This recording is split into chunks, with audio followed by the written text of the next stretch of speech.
It's pronounced Leela. Why do I need to pee? Everything was totally fine until I hit record, and then all of a sudden my bladder was like, you need to pee really bad, so I'll be right back. Now the room is dark. Fuck it, I'm turning a light on. Look, now there's just the sun. Great, now you can only see the sun a little bit.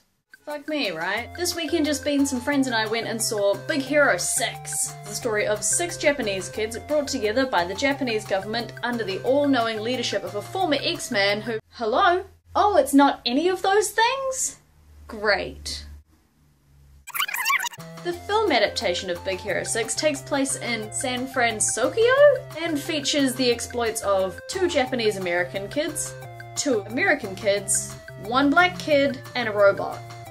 Before the film even came out, there were plenty of posts on Tumblr about the whitewashing of a Japanese cast to an American sort of middle ground. I'm not even going to talk about that today, we're just going to shove that off to the side. Let's back up a second and talk about the film as a whole. I had a great time. It was a really fun film, very clever. There was some sort of like jokes in there for the big kids without being too over the top, but it was still just full of silly, fun humour and science! How many films can you say that you've gone and seen where one of the main themes is, oh, science? Probably not that many. These kids aren't just randomly blessed with supernatural gifts. They don't fall into a vat of nuclear waste and suddenly become nuclear reactor boy! They use their brains and the application of knowledge to build super cool gizmos to do awesome things, which I personally think is way more impressive than just magically acquiring superpowers. Now on to the characters. 6 main characters is a lot to deal with in the short time frame of one film, but they manage it really well. They manage to make it concise without being contrived and forced that we're meeting all of these new people at once.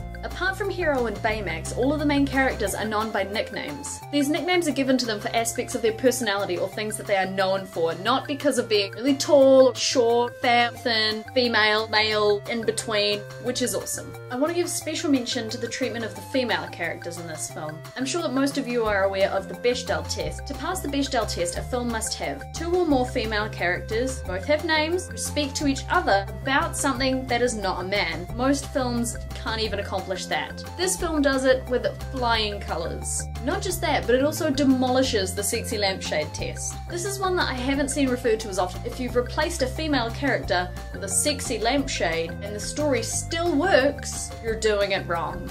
You might be thinking, there's heaps of superhero movies with female characters. Spider-Man, the Avengers, Iron Man. How many of those female characters weren't simply there to be of use to the superhero male lead? How many of them didn't have a romantic plotline? In this film, all of the characters are shown as being intelligent, motivated, ambitious, and strong. They also all have their own motivations, none of which are romantic, which is incredibly refreshing to see. All in all, it's just a brilliant film with a good story and great characters. I definitely recommend you go see it. This week's book of the week is Tomorrow When the War Began by John Marsden. If you would like to purchase a copy, link in the description down below, and that way it helps me out a little bit because I get a commission. Yay! Sorry for last week's video not being up. As you can see, I have moved house and then managed to get crazy sick. Thank you, Bus, your timing is fucking fantastic. I'll still upload it, and why so many buses? Just try to do an outro. I'm done.